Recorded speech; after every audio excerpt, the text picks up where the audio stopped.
Hi everyone, I did my topic on animal testing. There are two main sides to this topic. The people that believe that animal testing is a moral concept argue with evidence that shows how many vaccines have been created and how many lives have been saved through eradicating deadly diseases. The other side views it as immoral because it doesn't allow every living being to achieve maximum happiness. Before diving deep into this research, I thought I had my mind 100% made up on what stance I would take. But I learned things that I would have never known if I hadn't have done all of this research. So that being said, I believe that animal testing definitely has helped the world as a whole, but there are too many animal deaths to justify animal testing as a completely beneficial concept. I think that there are a handful of alternatives that can be used by scientists to take the place of animal testing. So in this speech, there are three components that I will address. They're claim, data, and warrant. The claim that I have chosen is one that argues for the immorality of animal testing. So according to PETA, more than 100 million animals, including mice, rats, frogs, dogs, cats, rabbits, hamsters, guinea pigs, monkeys, fish, and birds, are killed in U.S. laboratories for biology lessons, medical training, curiosity-driven experimentation, and chemical, drug, food, and cosmetic testing each year. So this number doesn't even include deaths that occur naturally. So 100 million deaths are occurring in the animal population just so we as humans can become more advanced. Utilitarians argue that this is immoral because it violates their belief in the greatest happiness principle. The goal of this principle, as stated by John Stuart Mill, is an existence exempt as far as possible from pain and as rich as possible in enjoyments, both in point of quantity and quality. Utilitarians believe that humans are not superior to animals and we are considered equal in terms of being an entity.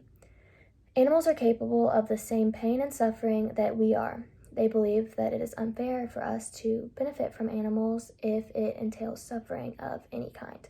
Therefore, the warrant in this situation is that of the well-being of animals is more important than their use for research.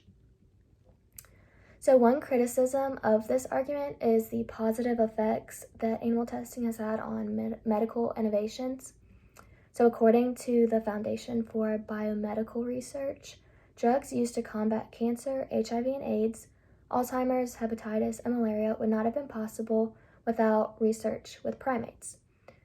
While this may be true, it's hard to congratulate this milestone without thinking about the repercussions that came from it. Numerous animals had to suffer and die in order for us to create these drugs. Their rights are being violated when they are used for research and testing. They have no say in what happens to them because humans make the choice for them. Many forms of animal testing include putting the substance into the animal's eye. This causes intense pain, especially during the beginning stages of perfecting a product. Inflicting pain on animals isn't worth the potential benefit to humans. Destroying one form of life isn't worth the profit of another. Over the years, many alternatives to animal testing have been introduced. Some scientists argue that animal testing doesn't produce entirely accurate results that can be used on humans. Some forms of animal testing are inapplicable to humans, which makes the whole process kind of pointless. One option is to use artificial skin. This tests products that would be tested on the skin of animals. Another option is to use human tissues. This can be retrieved from surgeries or after a person dies. In vitro methods, which are the test of human tissues and cells, have been shown to be extremely beneficial and can produce more accurate data than that of animal testing. Harvard created this thing called organs on chips, and they contain human cells to imitate the functions of different human organs and human organ systems. According to PETA, the chips can be used instead of animals in disease research, drug testing, and toxicity testing, and have been shown to replicate human physiology, diseases, and drug responses more accurately than crude animal experiments do. There's also computer or in silico modeling, and these models are used to predict how drugs and substances will interact with the human body. There are so many alternatives to animal testing that are in the world today, and ones that I'm sure we haven't even discovered yet. In terms of cost, animal testing is far more expensive than the alternative. In vitro testing has been shown to be a cheaper and more reliable option. The Humane Society presents a cost comparison chart between animal testing and in vitro testing for numerous different tests. In every test, the in vitro testing is much cheaper. So, for example, a sister chromatid exchange is $22,000 for animal testing and $8,000 for an in vitro test. So, animal testing provides unnecessary harm to the animals that involuntarily participate in these studies.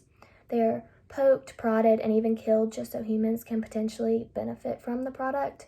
There are other forms of testing that have been proven safer and more accurate. So, why are some people still on the fence about getting rid of animal testing? Thank you.